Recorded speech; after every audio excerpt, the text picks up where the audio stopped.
Welcome to আর রান্নাঘর। বন্ধুরা, আজকের রেসিপি কাশ্মীরি আলুর দম।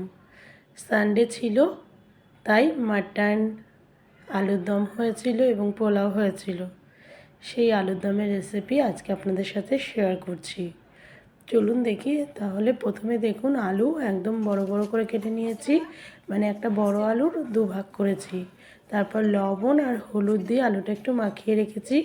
যেহেতু বড় বড় আলু, সেই জন্য একটু মাখিয়ে রাখলে তবেই ভেতরে লবণটা ঢুকবে। এরপর একটা মশলা তৈরি করে নিচ্ছি। দেখুন, প্রথমে 2 চামচ টক দই, 1 চামচ হলুদ গুঁড়ো, 1 চামচ জিরে গুঁড়ো, 1 চামচ কাশ্মীরি লঙ্কার গুঁড়ো আর 1 চামচ ধনে গুঁড়ো, সমস্ত কিছু দিয়ে এবার মশলাটা একদম মিক্সড করে নিচ্ছি। এই মশলাটা আগে থেকে রেডি করে রাখলে খুব সুবিধে হয়। একটা মশলা তৈরি করতে হবে। কয়েকটা কাজু বাদাম, একটুখানি চারমগজ আর 1 চামচ মতো পোস্ত, এটা মিক্সিতে পেস্ট করে নিয়েছি আমি। এবার কড়াইয়ে সর্ষের তেল গরম করে আলুগুলো প্রথমে ভেজে নিচ্ছি। আলুগুলো একটু লাল লাল করে ভেজে নিতে হবে।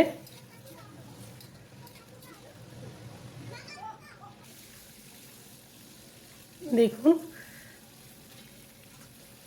আলুগুলো ভাজা হয়ে গেছে। এবার আমি আলুগুলো তুলে নিয়েছি। আলুগুলো তুলে আমি প্রেশার কুকারে 2টো সিটি লাগিয়ে নেব। তাহলে কি হবে, আলুগুলো সেদ্ধ হয়ে যাবে এবং রান্নাটা তাড়াতাড়ি হবে। যেহেতু বাড়িতে গেস্ট আসার কথা আছে, তাহলে একটু তাড়াতাড়ি করতে হলে একটু প্রেশার কুকার ব্যবহার করতে হবে। ফোড়নে দিলাম 2টো এলাচ, তেজপাতা আর গোটা জিরে, তার সঙ্গে 2টো শুকনো লঙ্কা আর বেশ খানিকটা পেঁয়াজ।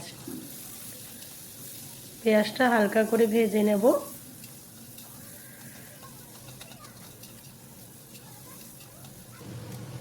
এবার একটা টমেটো কুচি দিয়ে দিলাম।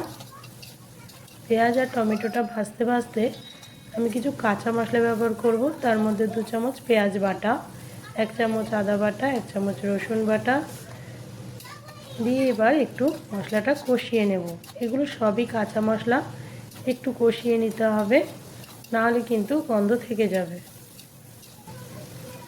কষিয়ে নেওয়ার পর যে মশলাটা আমি তৈরি করেছিলাম দইয়ের মিশ্রণ, সেই মশলাগুলো দিয়ে দেবো। যেখানে হলুদ, জিরে, ধনে, লঙ্কা গুঁড়ো আছে, একটু জল দিয়ে ধুয়ে দিয়ে দিলাম।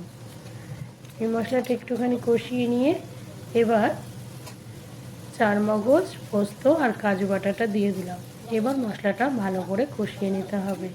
এই সময় কিন্তু মশলা খুব ছিটকোয়, ওই জন্য একটু ঢাকা দিয়ে দিয়ে আপনারা এই যে তেল কষা পর্যন্ত, তেল বেরোনো পর্যন্ত কষিয়ে নেবেন। একদম মশলাটা কষানো যখন হয়ে গেছে, তখন আমি সেদ্ধ আলুটা দিয়ে দিলাম। আমি প্রেসার কুকারে শুধু জল দিয়ে 2 থেকে 3টে সিটি দিয়েছি, ব্যাস আলু সেদ্ধ হয়ে গেছে। এবার শুধু একটু ফুটিয়ে নিতে হবে। মশলার সাথে আলুর একটা মাখো মাখো ব্যাপার তৈরি করতে হবে। আমি একটু ঢাকা দিয়ে দিলাম, তাহলে স্ট্যান্ডিং টাইম দিলে একটু কালারটাও আসে। যেহেতু এখানে চারমগজ পোস্ত আছে, এই জন্য সাদা সাদা হয়ে আছে।